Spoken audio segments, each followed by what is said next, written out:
Good evening, everyone. We try to start on time when we can. We're not always successful, but it is our effort to do so. And if a few more people come, I'm sure they'll just make their ways to one of the tables. So again, good evening and welcome to the first League of Women Voters, first educational forum for the 2019-2020 season, which is a mouthful, isn't it? We are so pleased to welcome you tonight to what we believe will be both informative and an interactive program on the 2020 census. The census is actually a league priority, and we, as an organization, want to help ensure that everyone is counted and counted once.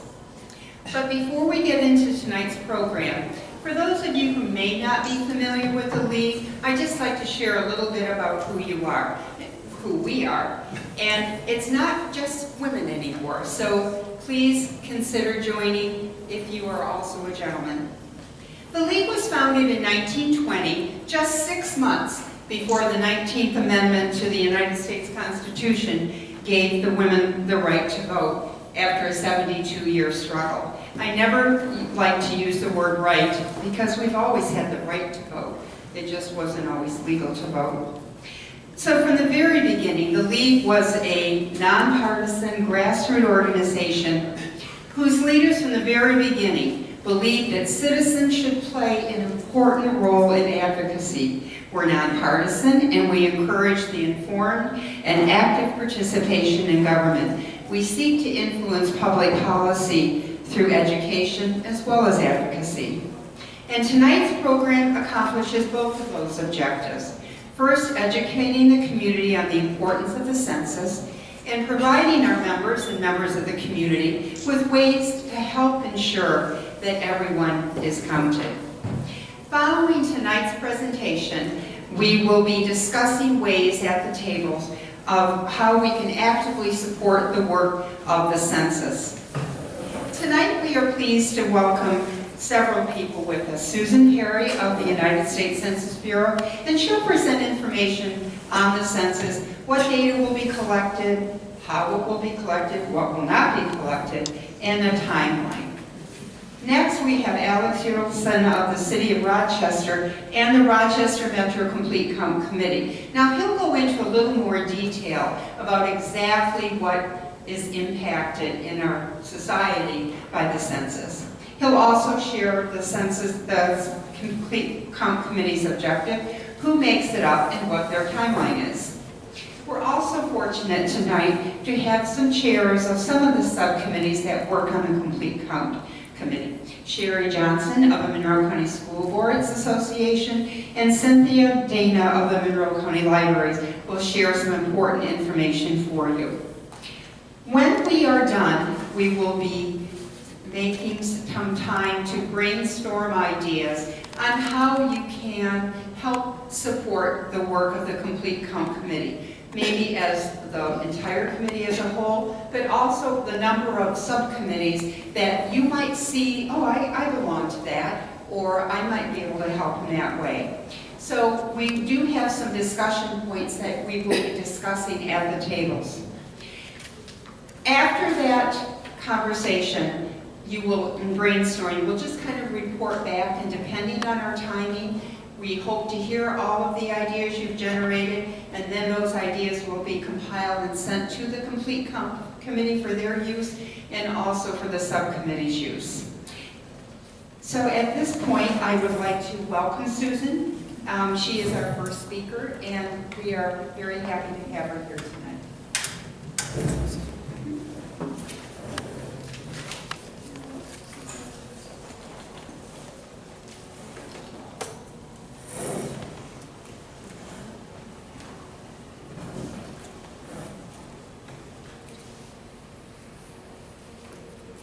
Excuse me, one more thing. Just please silence your phones or put on vibrate just to make sure we don't interrupt the continuity of the presentations. Thank you. Good evening. It's a real pleasure to be here this evening. At the invitation of the League of Women Voters, have been a wonderful partner. This is actually the third census forum since fall of 2018 that they've sponsored for the community to share and provide awareness about the upcoming 2020 census, and we're very appreciative of all the work that they do with the census and many other outreach activities in our community. Shape Your Future, Start Here. That is the theme of the 2020 census, and tonight I'm going to actually provide this as an invitation to each of you and your organizations that you work with to become involved with the 2020 census. Again, I'm Susan Perry. I'm a partnership specialist. Several of my colleagues are here this evening to help us in the discussions at the table, and at some point I'll have them stand up and introduce themselves. And they're here to talk to and share some of your thoughts about what might work to outreach in our community and to move forward with that for a complete count. The U.S. Census Bureau is under the auspices of the United States Department of Commerce. We are the largest statistical agency in the U.S. and the leading source of quality data about the nation's people, places, economy. Tonight I'll be focusing on the decennial census that occurs every 10 years and years ending in 0, but we do conduct more than 130 surveys and programs that are ongoing. The decennial census, these are demographic programs and economic programs. The other one I'm going to touch upon just for a moment here is called the American Community Survey that will be also ongoing during the decennial. It is a sampling of approximately 10% of the population randomly across the country. And that is much more of a deep dive survey, about 60 questions or so. That is where they get a lot of labor statistics, housing statistics, crime data information. When you are reading an article or looking online and it will reference U.S. Census Bureau, often the information is generated from that American Community Survey. But again, we'll be focusing on the decennial census that occurs every 10 years and why it's so very important for our community here in Monroe County and every county in New York State. The League of Women Voters very nicely provided a copy of tonight's presentation, but so you can take it with you, so some of these numbers are available. You can find out if you are in the Census Bureau survey. There's a link there to determine that. Up to August, I was standing in front of groups like this saying the census is coming. I now get to say it's here. Yes, the questionnaire will be mailed out in March 2020, but the first field operations of the census has begun in August, and that will continue through mid-October. It's called address canvassing, and we are sending out, and they actually came to my door, so it's a thing. There are census employees who are working to update the census maps, and that is very important. They will make sure that our national address master file, there's work that continues throughout the 10 years in between the decennial census, but they're making sure that we have an accurate mailing list for when the questionnaire is mailed out in March. So again, that has started to occur. When they've changed and improved since 2010 some of the geographic survey information, so we now have to go to about 35% of households, where back in 2010 the address canvassing was even more comprehensive. But improved technology, geographic surveys, we go to about a third of households now.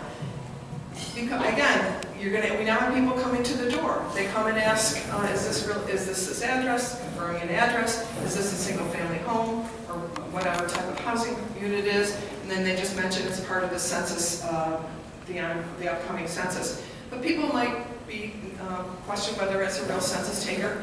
We do have our ID and laptops with us, and you can certainly ask to show that as well. But if you're not sure, and I have been getting calls from counties that say, where they call. There's an 800 number if you would like to confirm that they are real census takers. And there's ways to verify that a mailing is from the Census Bureau, how to identify a Census Bureau representative, and how to identify if a phone call is from the Census Bureau. We count everyone once, only once, and in the right place. That is the mission of the 2020 census. In the right place is so very important. It's a head count of where people are located, because two very important parts that we're going to focus on, which is political representation and funding. The count for this is what drives decision making for that.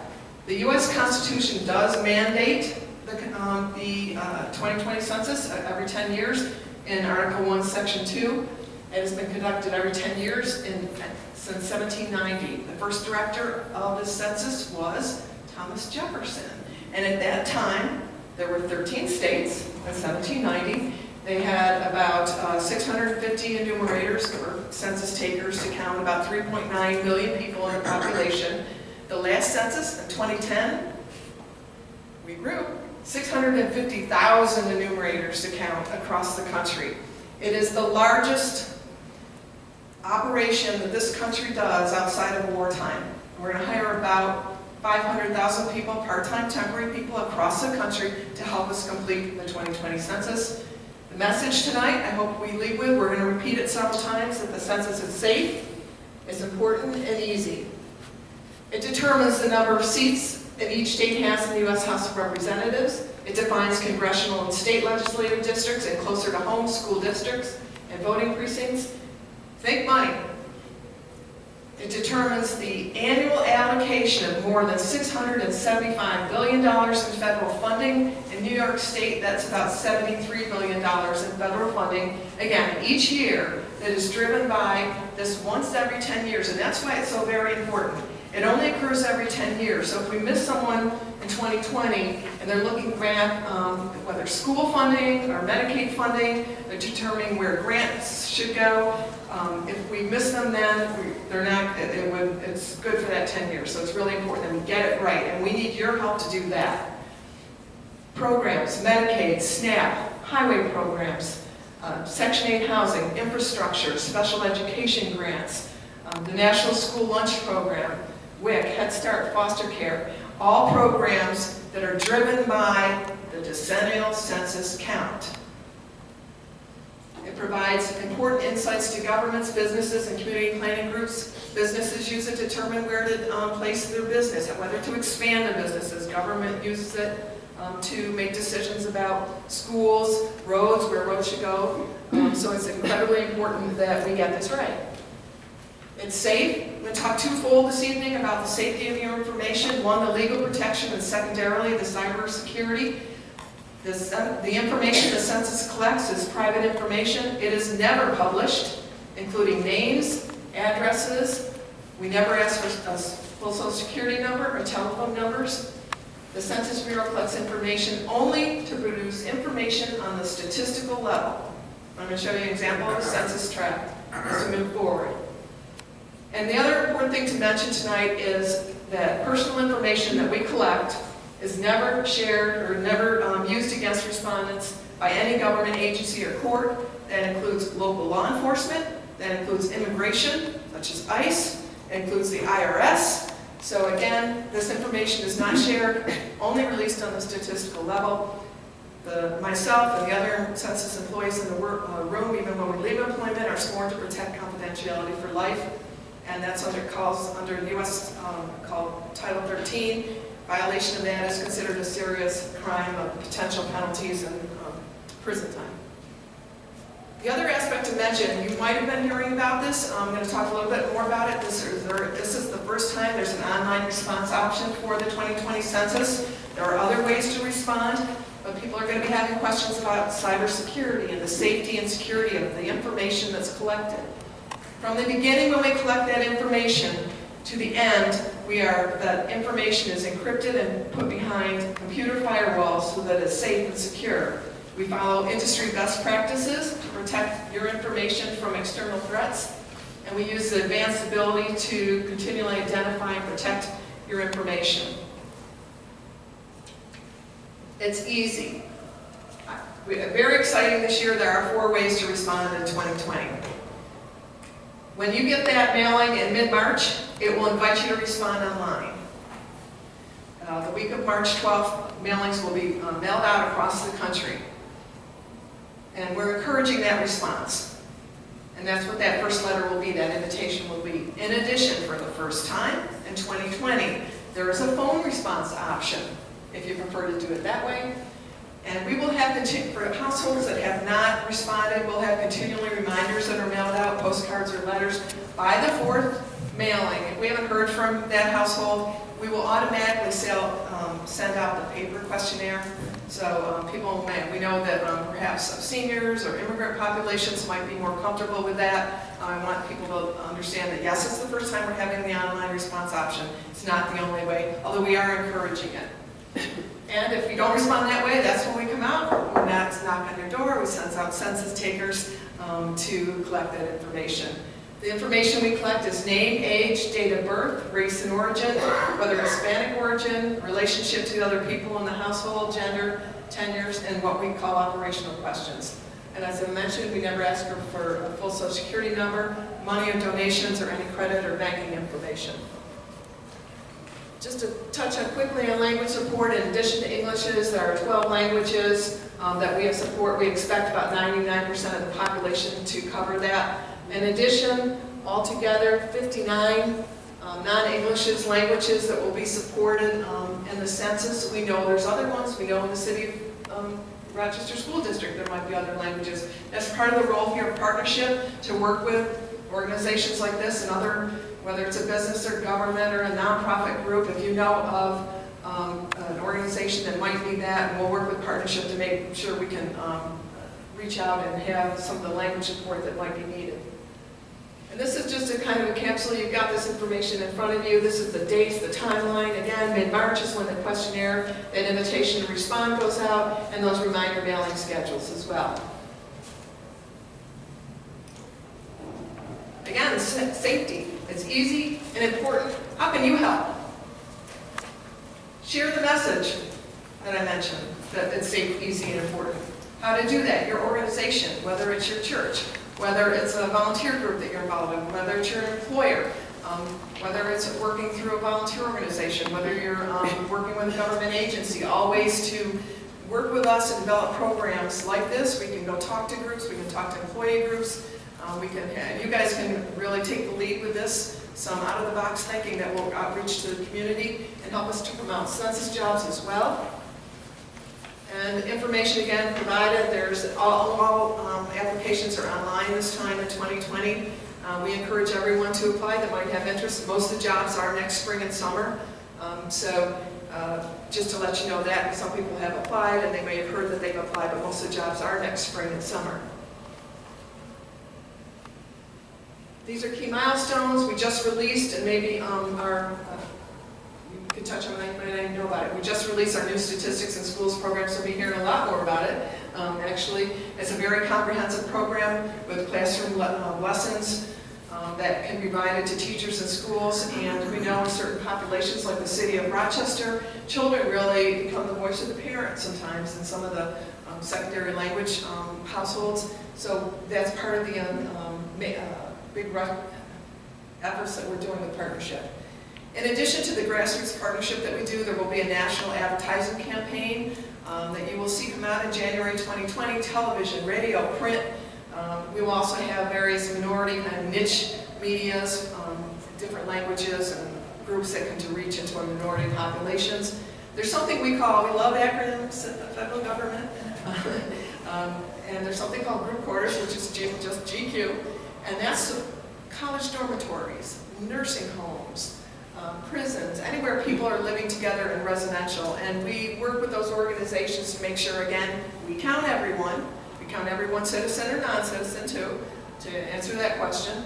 And we will be doing outreach activities, mostly working with administrators to make sure that everyone in those organizations are counted. Colleges, just so you know, because they tend to go out in mid-May, there's an early outreach on and around colleges and universities in the greater Rochester area. We do have 19, and actually the Rochester census area composes 14 counties. So it's a very large area, so there's more than that just in the Rochester area. And while I'm thinking about it too, there is a Rochester Census office that has opened. It did open in August in the city of Rochester. That is not a public-facing office, so you can't go knock on the door. But it is behind there. We do have people that are working in data collection, and they'll start to get busy. It'll get even busier and busier. So when you go online if you're interested in office jobs, just on the online application, indicate office and field. So the other date here, just mentioned real quick, April 1st, 2020 is called Census Day. 2 days to think about why that might be important. It's a public relations day. We'll have activities across the nation to fill in your questionnaire at mailed in, and secondarily, is to help people that might be in a household transition. Where are they living on April 1st? And that's where you filled in. I'll give you a quick example. Perhaps a child that's in a joint household situation going back and forth between two households. Where are they on April 1st? That's where they would fill it in. So it's just as an indicator, it's an operational cue for people as well. And I'm going to really let Alex talk about the Complete Count Committee here for the City of Rochester and Monroe County. He has established one, and he'll share more about what that's about and who's involved. These are phases I really already talked about: the education, awareness, motivation phase, reminder phase. So really through next summer is when you're going to see things really getting very busy with the census. How we support our partners so people are not overwhelmed, because it is big. We have all sorts of materials to provide. If you are the leader, even if you're a women's church group and you'd like to put something in there, we can put a link in there. Or you can select a partner material that maybe have faith-based flyers, all sorts of things. So you can really figure out what would work for you and just say, this is really important to our organization. But you don't have to create flyers. You don't have to create articles. We have all that. You can just drop it into your newsletters, etc., and social media. Help us connect with other partners like you're doing this evening. And what you can do now, we've talked about sharing jobs and information about the census. There's a free tool called the Response Outreach Area Mapper called Roam, and that helps us to identify hard to survey areas. And the darker shaded areas here, this is kind of the greater Rochester area. The darker shaded areas here are what we call hard to count, although it doesn't tell you why it's hard to count. And that's really why we need our partners. There is deeper dive information we can go into it. This is actually the City of Rochester. It's a shaded, almost the City of Rochester is darker shaded area. And you can go in, it gives you income information, Hispanic or non-Hispanic, to give us suggestions whether we need to have language support. But if you've got a low poverty level, we're looking at what do we need to do there? What are the schools in the neighborhood? What are the churches in that area? Do we need to reach out to the church leadership? Who do we need to reach out to make sure we have an improved count in those tracts? So, again, free resources available to you. Can one girl in a small town, an architect in a major city, and a suburban high school coach shape the future of the United States? Yes, they can. Because every 10 years, the census gives us that power. You can shape your future by responding to the 2020 census. Where do we need new roads to make our lives easier? Where will new school programs help our children thrive? Where could a new health clinic benefit neighborhoods? The 2020 census will inform these decisions and shape how billions of dollars will be distributed to communities like yours each year. And in 2020, you can respond to the census online, by phone, or by mail. It's easy, safe, and important. Make sure you and everyone you know is counted. Now is the time for you to get involved. Your community needs you. Together, we can educate and excite, inspire, and make sure every voice is heard. Together, we can shape our future.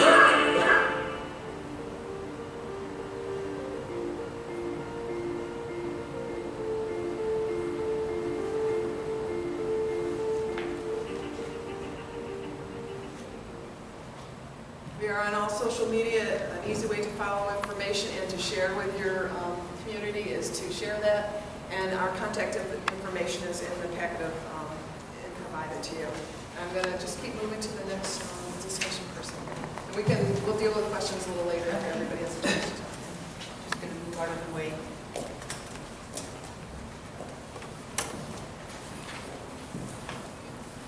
Well, thanks, Susan, and thanks, Ann, and to everyone in the League of Women Voters for having me.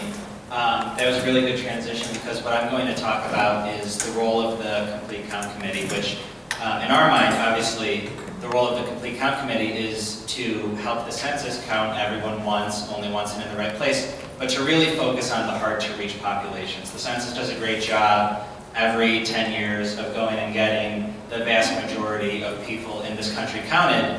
But what we have to do as a Complete Count Committee is focus on those census tracts and those areas that Susan pointed out where we aren't seeing that response rate, and where traditionally we haven't seen that response rate. We're getting a handout passed here. I don't have a video. Maybe we can develop a complete count committee video. But we do have a handout here that lists a little bit about what the complete count committee does, who's on it, and how you can be involved, along with some contact information. So like I said, our job as a complete count committee is to reach that hard to count population. And the complete count committee is made up of a really diverse group of cross-sector leaders from across our community. It's nonpartisan completely. It's chaired by the mayor and the county clerk. The reason it's chaired by them is they are both on the state complete count commission. So this New York State actually has a complete count commission, of which they are both members. And that's actually the group that sort of coordinates the statewide activities, advocates for funding with the Assembly and Senate, and sort of goes to bat on behalf of all of the complete count committees. So there's multiple layers to this, but this complete count committee is the most local. It's the most ingrained into the community. And so if you look on the back of the sheet, it lists some members of the complete count committee that are chairing subcommittees, and it also has electoral representation from our elected officials. And so we have our congressman, our county executive, we have a representative from the state senate and the state assembly, and we have town supervisor Dave Seeley from Irondequoit, who is also chair of the Town Supervisors Association for Monroe County, so he really represents all of the towns as well. We've also got a number of subcommittees, and the way we developed the subcommittees in partnership with Susan was to go back and look at previous censuses and see where the most hard-to-count populations were. And so, listed in no particular order, actually alphabetical order, we have an African-American subcommittee led by Action for a Better Community. We have a business subcommittee led by the Chamber of Commerce. We have a disability subcommittee led by the Center for Disability Rights. We have a faith-based committee, which is led by Reverend McReynolds. He's going to be responsible for convening all of the faith leaders in the area around this. We have a health subcommittee, often those who are in hospitals or in nursing homes. Obviously, there's a lot of inroads that we can give into that community. That Common Ground Health is running that. The rain really gives this a dramatic effect. It's kind of cool. We have a labor subcommittee. So obviously, labor sometimes can be a hard-to-reach population, sometimes not, but they just have such an organized network of people that it really makes sense to have a labor subcommittee. We've got the Latinx population led by Ibero. We've got the LGBTQ population led by Trillium. One of the ones that might stick out as a little weird is a media and technology subcommittee, and that's led by Wendy Bello, the general manager of Channel 8. They're going to be sort of a support subcommittee for us to come up with an outreach and a media plan to get the word out about why the census is especially safe. Especially in the city of Rochester, there was obviously a lot of news about the citizenship question, and even though that won't be on the census, we've heard from a lot of people that are still scared to submit that information. And so we want to help emphasize what Susan said, that it's safe, that it can't be shared with anybody else. We want to get the word out, and we want to get the word out in ways that haven't been done before. The last census, obviously, in 2010, was before the bulk of social media sort of took place. And so there's a lot of new things we can do with new media to get the word out. So not just ads on TV, but to really do this in a modern way that will reach young people and other folks that are sometimes part of the hard-to-count populations. Wendy's also helping us coordinate with all of the TV stations and radio stations to get some free airtime. Obviously, we don't have, really any money right now as a committee. We are sort of a group of informal people in various positions that are responsible for getting the word out. And so, while we don't have a budget yet, potentially there could be some state money and some foundation money that comes through. It's very important that we have airtime to get that word out. New Americans, so refugees, immigrants, that's a very important population, very hard to count. A lot of them based in the city of Rochester. Catholic Family Center, which does a great job doing refugee resettlement and other things, is leading that subcommittee. Nonprofits and foundations, so Dr. Leonard Brock from the Rochester Monroe Anti-Poverty Initiative and Simeon Bannister from the Community Foundation. They're responsible sort of twofold. There's a piece of them that's responsible for helping coordinate all of the various nonprofits in our community that sort of don't fit neatly into one of these buckets. and also for helping us raise some money. So Simeon Bannister from the Community Foundation is reaching out to other foundations locally to figure out how we can cobble together some money for this media plan, for some outreach. Seniors, obviously incredibly important. Anne-Marie Cook from Lifespan is leading that work.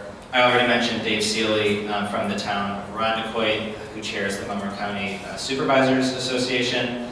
And with youth and education, obviously that's a very big topic, and so we're actually in the process of adding people to that, including the County School Board Association, and also potentially even breaking it up into a few more manageable chunks. But President Kress from MCC and Patty Utaro, our library director, has been helping lead that work and convening all of the libraries as well. And you know, there's other components to that, right? Rec centers, community centers, there's so much more. And one of the things we're really focused on is trying to sort of you know, bridge these groups together. So we're not viewing these in silos, right? Because it's not like everybody just belongs to one group. You can belong to 4 or 5 of these groups probably. And so we're really focused on the intersectionality of those various groups in order to really get a complete count. This group is pretty informal. Like I said, nobody's getting paid on the Complete Count Committee. We don't actually have a budget if people did want to be paid. And so really what we're focused on is just trying to get the word out and to do outreach. And like I said, you know, a lot of these folks I'm on a lot of other committees with, and so, you know, we've really got a lot of the backbone staff that are in these meetings trying to come up with an outreach strategy for their population.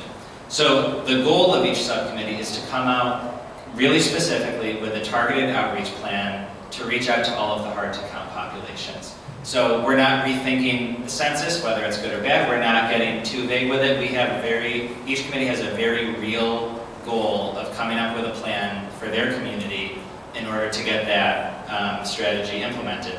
And so we're doing that now. We've been working with Susan really since the education phase that she talked about began. We've been meeting throughout the awareness phase, the motivation phase, and we're going to be, you know, ensuring that that we get a complete count. So one of the ways you can help, I think, is, you know, as sort of a civic group, it's obviously the natural sort of subcommittees, the nonprofits and foundations one. But I think this group has a really good quality to it because it's not just in the city, you're across the suburbs, you're in all different walks of life, and you're part of other organizations. And so one of the first steps that we've been really trying to do is make sure other organizations know about this that might fit even more neatly into one of the subcommittees. So to the extent that you are a part of other organizations where you say, hey, you know, my church really does a lot of good outreach in X community, you know, they should be involved.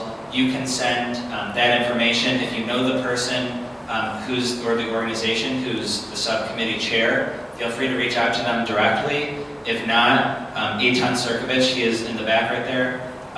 He is in the mayor's office as well. He's helping coordinate that. And if you email him, he can also point you to the right subcommittee. So we are really asking for your help in getting the word out about the census. It's both been made easy and in some ways been made difficult from some of the recent news, especially when we look at it from the city. And you saw the heat map up there. You know, a lot of those populations are targeted in the city, but also out in the outlying suburbs. In the rural areas, it's going to be very hard. And so we as a Complete Count Committee, one of the first things I should have said is we're mainly focused on Monroe County overall, with a special focus on the city, of course, because of the hard-to-reach populations. But a lot of the subcommittee chairs have organizations that reach into the greater 9-county region. And they're going to be continuing to do that work in the other 9-county region, but we felt as a committee that we can sort of, you know, only do as much as, you know, we can bite off, and so we're going to be focusing specifically on this area while also helping other organizations focus on everybody that they serve.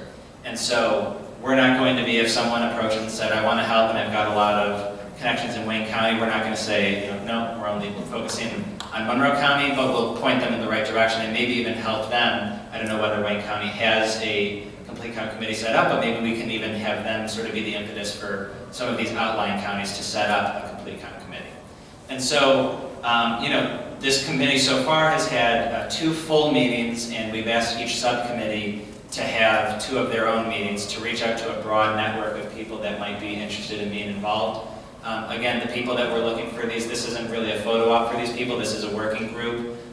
They don't, like I said, receive any salary or any pay based off of this. So this is really, something that we're asking these organizations to get involved, sort of as part of their civic duty to count these populations. Before I close, I'll talk a little bit about the practical ways that a census count affects the city of Rochester. So, those were huge numbers up there about how, the federal funding, I think it was $675 billion, gets dispersed to the various municipalities. So, to take it down even to a further example, the city of Rochester, not the county, but the city itself receives about $8.6 million in CDBG money. That's Community Development Block Grant money. It's basically the money that we use to do a lot of the programs that people need the most. So roofing programs, some remediation when we're doing demolitions on zombie homes, those sorts of things. And it's all by a formula. So we don't apply as if it's a grant and say, we need, because we could use, I'm telling you, we could use $100 million in CDBG money. We could spend it next year easily. But we get about around 8.6, so it's not a grant application. It's based on the formula. And so we receive every year an allocation. It goes up maybe a little bit for inflation. Sometimes it's tied to whether it's going to be in an appropriations bill that Congress is considering. But generally, it's related to the amount of people that we have in our city. And so, when you consider a city of 210,000 people, if we're able to add a few thousand people, not by attracting them to the city because it's a great place to live, but just by counting them correctly, that means probably a few more roofs for people. That could mean a couple more zombie homes getting demolished. It could mean more lead paint abatement in people's houses. So it's a very real number for us. And that's why the city is fighting so hard to get a complete count. And you might wonder, the city actually spends money on the complete count, and you might wonder, why don't you just save that money for people's roofs? And frankly, it's such an investment to get a complete count because so much federal funding comes from a complete count that it's by far worth it in the long run to spend that money now and get a complete count. And so that's a sort of a practical example. It could literally be a neighbor that may or may not get her roof replaced next year with the help of CDBG funding. And so it's very real for us. And so I'll leave it at that. I'm happy to take questions after I think the others have spoken. I do apologize, I have to leave around 8:15 for another event. But thank you all for coming tonight and for being engaged in this. And please feel free to reach out if we can ever be of any help. And if you could be of value to the Complete Count Committee. Thank you. Thank you very much, Alex. We're also fortunate tonight to have a couple of the subcommittee chairs with us. Representing the Monroe County Libraries is Cynthia Dana, and she has some really exciting things to share with you what the libraries are proposing to ensure that everyone is counted. One of our purposes tonight is to get a fire lit under all of you so that you too will be motivated to help the groups in their work so that we can make sure everyone is counted. As Alex said, the data is used for so many purposes that it's important that that be realized. With Monroe County School Boards, we have Sherry Johnson, who is the executive director of that group, who will share information about the impact of the census data on education. And she will explain to you it isn't just for public schools. So I'll introduce Cynthia first, I believe, and then Sherry will follow. And if you want to use the podium, or you can speak from there, wherever you'd like. Maybe I'll just speak from here. I'm representing Patty Utaro. She is the director of the Monroe County Library System. When we first heard that the census was going to be online, we thought, oh, the library is going to have to play a big role. As a trusted voice, we know a lot of our patrons will come into the library to get help doing the census, and we definitely want to be there for them. We've stepped up already in starting work with the census. I've had census workers come into the libraries several times to help people fill out applications for jobs, something we're very excited about. They've had very good luck getting people to fill out applications at the library, so we feel that was an important first step for us. I think the other big step that we need to do first is to just convey that message of safe, easy, and important. And let people know just what we stand to lose in this area if we don't get everyone counted. Our children's librarian is having, I don't know if it's going to be Susan or someone else, speak at our children's librarian group, because that's a group that's not counted a lot, the children. So we want to make sure they know how important it is to count everybody. When I went to the first meeting of the census, when we presented everything, I got a lot of good ideas about going out into the community. We already do all of that at the library. We have a mobile computer lab, so we can do all of this outreach. All of our librarians that go into the community will have all these talking points, and they'll be able to let the communities know how important it is. And then when we heard from Ann, we thought, well, here's another great idea. We can have volunteers come in. Our branch staffing is at the minimum right now. So we can have volunteers come in and help us to help people do applications, maybe do some extended hours, do some community outreach on the weekends. We have the mobile computer lab that we can take into the community instead of the community coming to us. So I think people will feel more comfortable with people they recognize coming into the community and being able to fill it out, maybe in their own home, who knows. We've got a lot of ideas out there. Nothing has been formally agreed upon yet, but all of the Monroe County libraries are very interested in getting the right count for the area. So even though I don't have anything concrete to share with you right now, Patty and I just spoke for a few moments today, and I said, I'm going to the census meeting tonight. Oh yeah. So she gave me a few things to talk about, but we are very happy to partner with the League of Women Voters and get some help that way and make sure that everyone's counted. Cynthia, could you just mention about opening the library at unusual times? Yes. So in order to catch everybody, I mean, we have certain hours. The branches have very limited hours, but we would like to be able to open the library at different hours. Maybe have a census party, so to speak, and invite everyone in. So hours that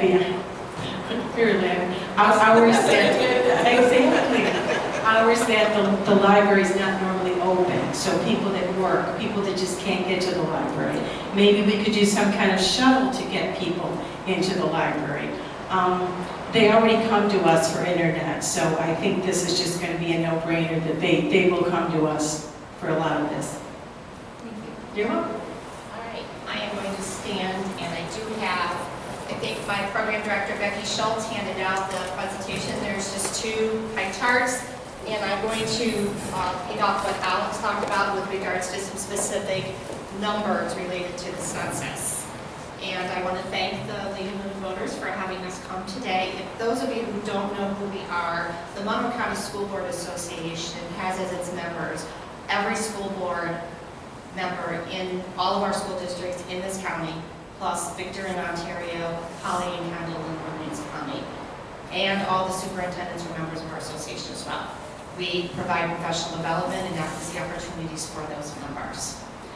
As such, we are one of the key people that are going to be working with the schools as we start working on how we can help our school districts also make sure that everyone is counted, given that children were the least counted.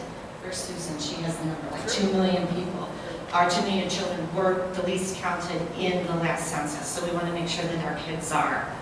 So the federal budget is over $4 trillion. However, education, the federal education budget is just a very tiny sliver of that budget of 1.7%. Now, that's billions of dollars, which are very important dollars, but if I were to try to show you the federal budget pie chart, it would be such a tiny sliver that it would be difficult to talk about it. So what I did for this particular graph is I made my own pie chart just to reference P12 education and help you understand how the census impacts that. I only did, even the federal education budget has more in it than this, so underneath you'll see in the little legend, those are the pieces that I included. The Office of Civil Rights is also in the federal education budget. There are other agencies in the federal education budget. I just wanted to focus on P12 education. You will see that the chart, the largest distribution of funds in the federal education budget is disadvantaged education. And somehow on the big map, special education, that $9.3 billion is special education. So what I wanted to point out here is that in federal domestic assistance, that means not defense spending, grants and direct loans and direct payments come to the states, and that's how the dollars are distributed. And 90% of those dollars that come to the states is based on census data. So going back to this pie chart, for federal education aid to New York State, and I had 2018 numbers, I did not have the latest data, $11.6 billion came to support mostly students in poverty and students who are classified with a disability. The disadvantaged education also includes all the title programs that you hear about under the Elementary, Secondary, and Education Act, now known as Every Student Succeeds Act. And those title programs, again, are supported through those federal dollars to the states. SAPE is called the Small Area Income Poverty and Estimates, and that is a program that is used to produce an estimate of the school-age children in poverty, and they use census data in order to create those estimates. So that's the federal impact on making sure that all of our children are counted. Even though it's a tiny, tiny sliver of the federal budget, it's very important dollars. And those dollars supplement what the state provides. They don't supplant it, they don't come in place of those dollars, they supplement it. So those dollars are very, very important to our school districts. If you move to the state budget map, thank you for doing that. This pie chart is not mine. This pie chart comes right from the open budget on the state website, and I gave it the credit on the bottom and the link if you want to go to it. You will see in this, the entire state budget, the largest portion goes to the education and arts. So I put the legend, that's right off the website, and that's what it includes, but I only want to talk about state aid to our school districts. The state constitution is the one that compels the legislature to provide for the maintenance and support of a system of free common schools wherein all the children of the state may be educated, which is why it is such a large portion of the state budget. You will see that I'm going to talk about school aid, and total school aid from the New York State budget is $27.3 billion. That's a lot of money. The aid to Monroe County is just over $1 billion. But what I want to talk about is foundation aid, because foundation aid is the main body of money that school districts get to run their programs. It's the largest portion of their budgets. There are lots of other aids. They're categorical. You have to apply. You have to have specific reasons to have those dollars. Foundation aid for Monroe County School Districts, this includes the city of Rochester, is $783.8 million.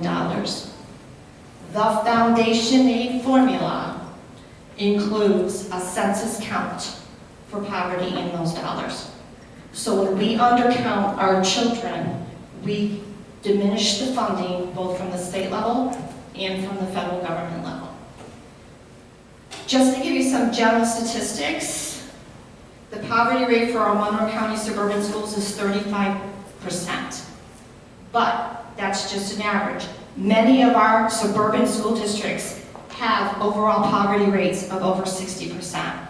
Not everyone has recovered from the Great Recession. We saw those poverty rates go up during the recession, and some of them have yet to come back to their previous rates. The Rochester City poverty rate is 91%. The average percentage of students with disabilities in our suburban schools is 11.5%. Again, many of our school districts have higher rates. That's just an overall average for all of our members. Rochester City School District's classified student population is 21%. We know that in the last 10 years our demographics have changed, and Alex spoke to a little bit of that. whether it's refugees fleeing here for a better life, or our families relocating here from disasters like Hurricane Maria, or even Katrina. So in order for us to successfully educate those kids, we know we have to have the funding to support them in the ways they need to be funded. That's all I have. Thank you. Thank you, Sherry. We do have, before we break into our group discussions, and I know that Alex does have to leave a little bit early, but are there any questions that people may have? Yes, if you would give me your name, and Judy, if I give you a mic, would you? We'll start with this, and then I'll let Judy move on. Thank you, Susan. I'm Susan Weinberg, and I just was interested in the effect of all the information that we hear in the media about there isn't going to be as much money spent to advertise about the census and to send people out to help get information from all the different populations. And how does that affect us here in Monroe County? Who would like to answer that? That would be a census question, Mrs. Supply. The Census Bureau has included about $500 million in a national advertising campaign that will kick off in January of 2020 to encompass radio, television, print, and what is unique to the census, and it is different than any other thing, they will be doing outreach to niche media, minority groups, etc. So there is a third-party advertising agency is doing that. The RFPs for those proposals did go out in spring of this year earlier. And then in addition, there's some advertising money is also being spent in the recruiting aspect. So there is a lot of attention is paid to make sure that the funds are spent in an appropriate manner. But we feel that we have a good budget and we are adequately funded. They look carefully at all the expenditures, obviously, but that it's adequately funded for a successful 2020 census. When we're looking at the uniqueness of the 2020 census, it is the first online response option. The most expensive operations of the census is sending out people door to door. By far, that's the most expensive part of the operation. So yes, there's a goal to encourage people that online response option. One, is easier for you. You're done in 10 minutes and you don't have to worry about coming to the door. And also the other benefit from that, it provides some real-time data to us so we can go back, all these partnerships that we're creating, if we're looking at information, we can go back and see is there something we need to do in the 19th ward or whatever, talk to the faith leaders or whatever to get a better response, because before on a paper questionnaire you didn't know until it was after it was done and it was too late. So there's a lot of advantages, but they have budgeted, they work on this 10 years between censuses to make sure that it's appropriately budgeted. So we feel very confident that it will be. Susan, that just struck me when you were talking about the approaches. How will the phone option be advertised? Will it be advertised as in a laundry list of how to respond? Because I do think there are people that may be uncomfortable coming to the door, but I wondered about phone. Will that be heavily promoted? I mean, I haven't seen the advertisement. The sample questionnaire is actually available now, and we'd be glad to share that with you so you can see what that looks like. But there is, it will be just like it will come out on, it's my understanding, on the questionnaire, give you that option and that phone number to do that. I could get more information about it, the marketing of that as we move forward. We would be glad to. I guess I hadn't realized the phone was an option before, but obviously it has been. Yeah. Are there other questions? Yes. I'd like to ask Al.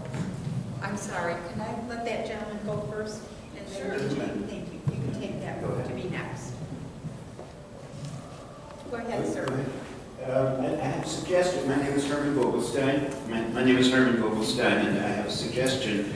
I would assume that undocumented immigrants might be some of the hardest to count and some of the most reluctant to participate.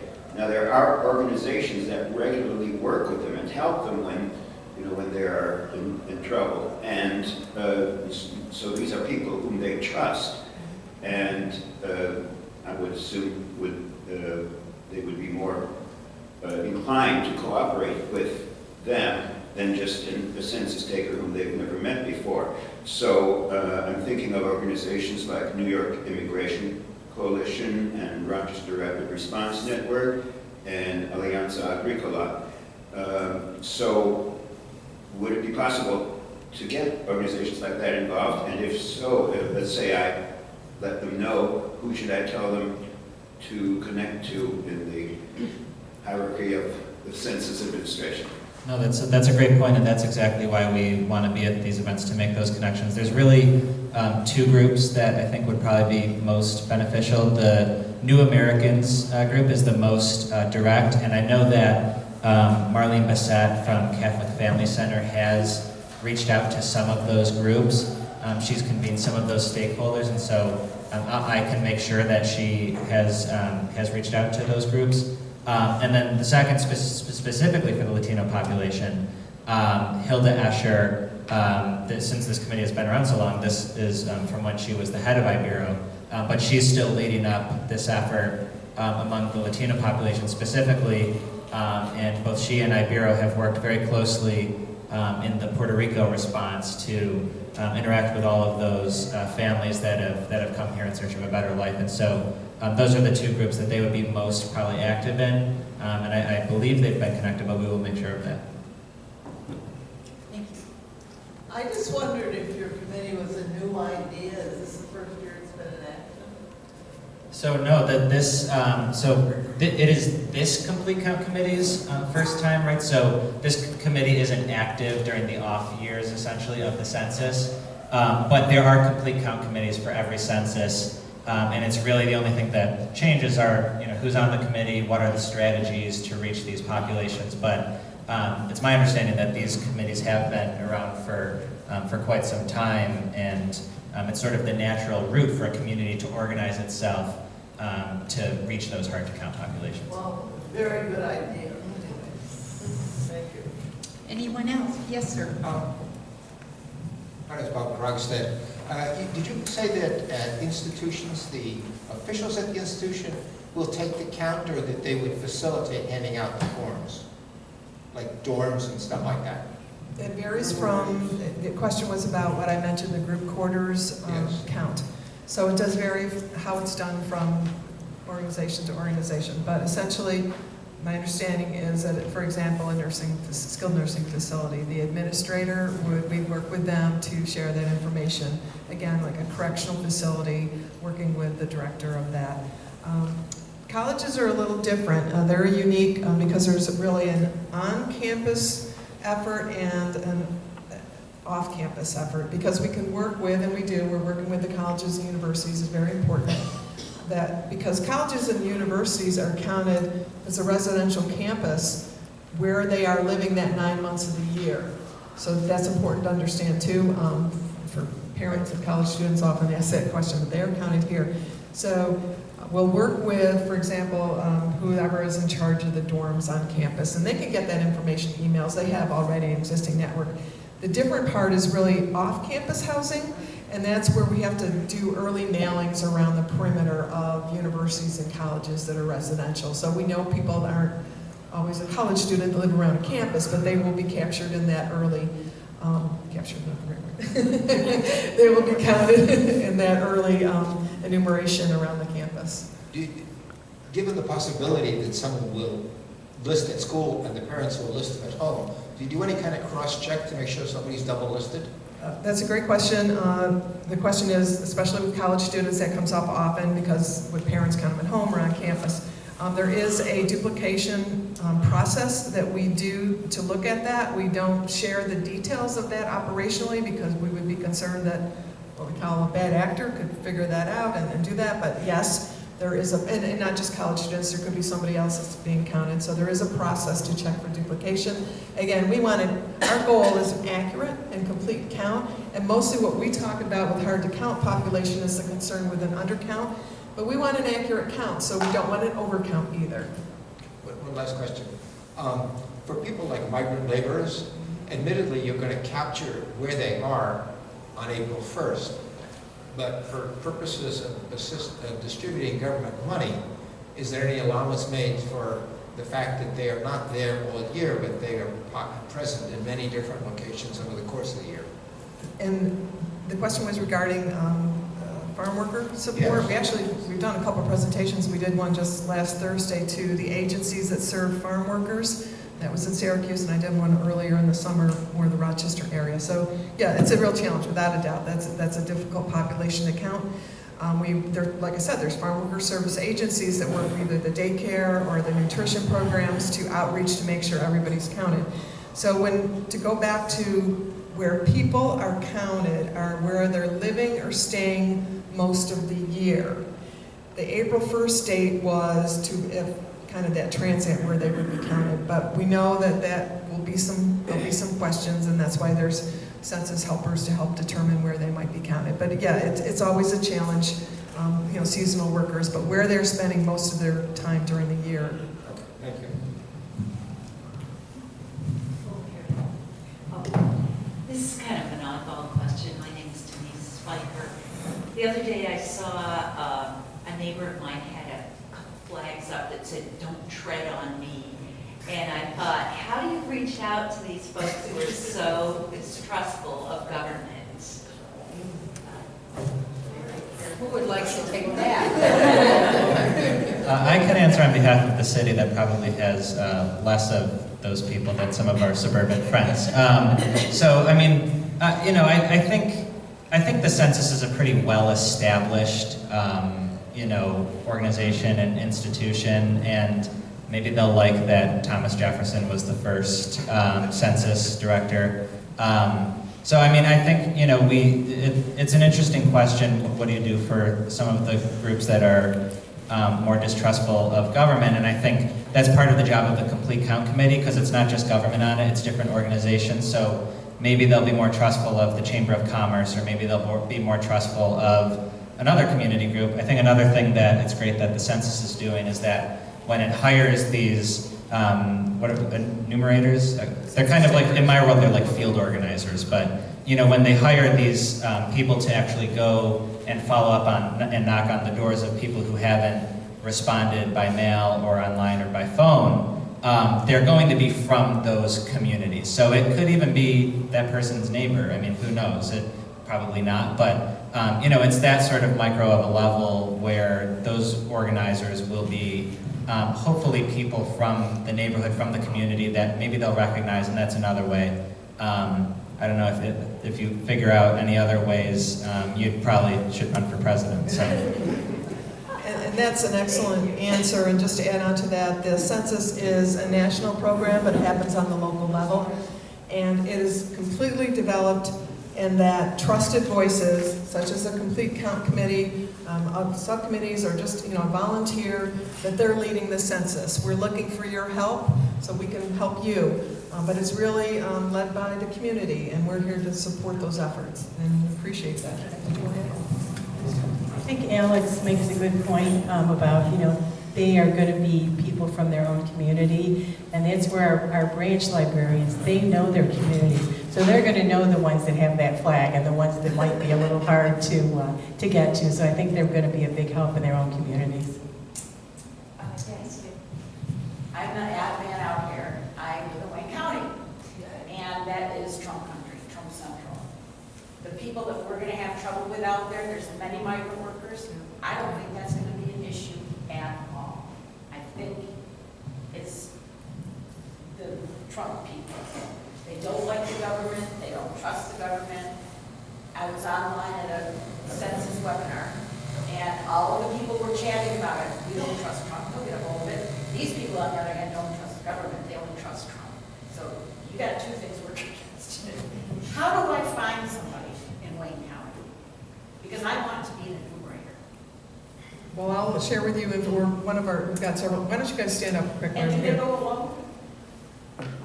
It depends where it is. If we do double team if you talk to your supervisor and determine whether it's an option to go out. Usually you're alone, though, honestly. But oftentimes in certain areas we'll double team. I'm going to real quickly, because you're going to be transitioning to this next phase. I brought a couple of my colleagues with me tonight. And maybe you guys could just introduce who you are and what areas you're working with. And And that would be for anyone that's looking to be an enumerator, I'm sure. While those cards are being handed out, are there any other questions before we move into the next section? Yes? Besides enumerator, what other kinds of jobs are available? Besides enumerator, what other kinds of jobs are available, and are they full-time while they last? Sorry. Oh. You're speaking. Oh. You're fine. Oh, okay. So, sorry. Okay, So what other jobs are available, and also while during the census period, are all census jobs full-time, or can somebody who, has other things going on do them on a part-time basis, just certain days of the week?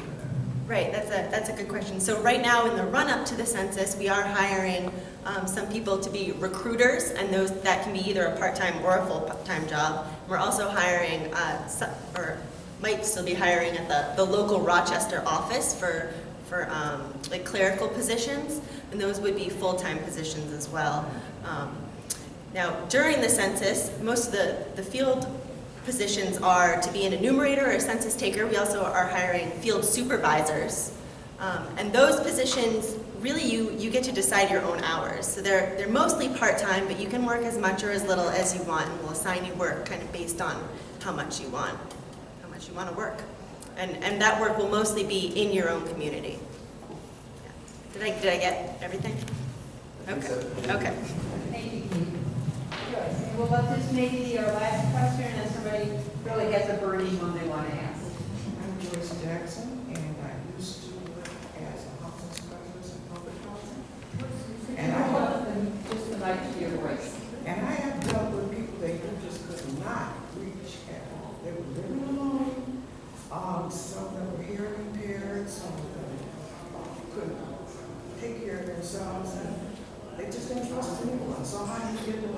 Also, people that were visually impaired, do we have something that provides documentation for them to use to complete There are real challenges that you had mentioned, distrust of government. There's a lot of challenges. People that are living alone, and we certainly have a deaf impaired population and hearing impaired population in the Rochester area. So we know that we're hoping to reach people multiple ways, multiple touches to have a complete count. Now some people, because they belong to church and all these other places, may hear it from any place, but some people may get it once. So maybe you live in a low-income senior housing, so we work with the property managers for that. But again, it can be very complex. So we're going to have a much bigger online presence. Alex mentioned there's a big difference from 2010 to 2020, and there's a big print out campaign as well. So again, we're hoping that one way or another we'll reach people, and that's why the campaign and partnership that all that we're involved with is really multifaceted, multi-groups, and different ways to reach people, and multiple language and multicultural ways to reach hopefully everyone.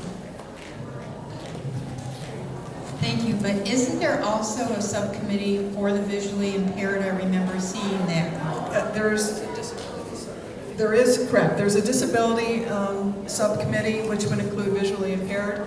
And we had recently hired an ASL partnership person, so when needed, they can come and help with that as well. So yeah, there's efforts to do that, and we're going to be expanding that. Some of the subcommittees are pretty far along, and other ones are just getting started. So we're definitely in the listing stage, and you had some good suggestions over here of some other groups that we need to add on as well. And that's a good segue into our next activity, which is we'd like you to take about 15, even maybe 20 if you need it, minutes to really brainstorm some of those ideas that you might have. Some groups that you maybe don't know for sure are included in that list that Alex handed out. And Becky, if you could pass those out, please, one per table. That would be great. So think, if you would please, of the organizations you also belong to. There's lots of groups besides just the League of Women Voters. What type of activities, regular activities, do your group have that might support promoting of the census? For the League of Women Voters, the easy one for us is voter registration. So we can certainly have a flyer about the census that we could get from Susan that we can take with us and that people can take out. And also, there are several questions for you to explore, but in addition to looking at organizations that you're not sure have been represented, like the migrant workers or something of that nature, and small business. You know, there may be small business people that don't have a great love of the government as well. And so if they understand, for example, that census data helps drive business retention or business recruitment, it isn't just social programs. It helps improve infrastructure, roofing, supply, and it also helps determine our congressional representation. So there's a lot of things. But I would like you to just spend the next 15 minutes or so brainstorming those things, and appreciate very much. I know Alex does have to leave, but before we adjourn for the evening too, I do want to thank all of you for speaking, but feel free to mingle at the tables, listen, talk, add, whatever. So let's move into the next stage, and then we'll come back and we'll report out. Thank you.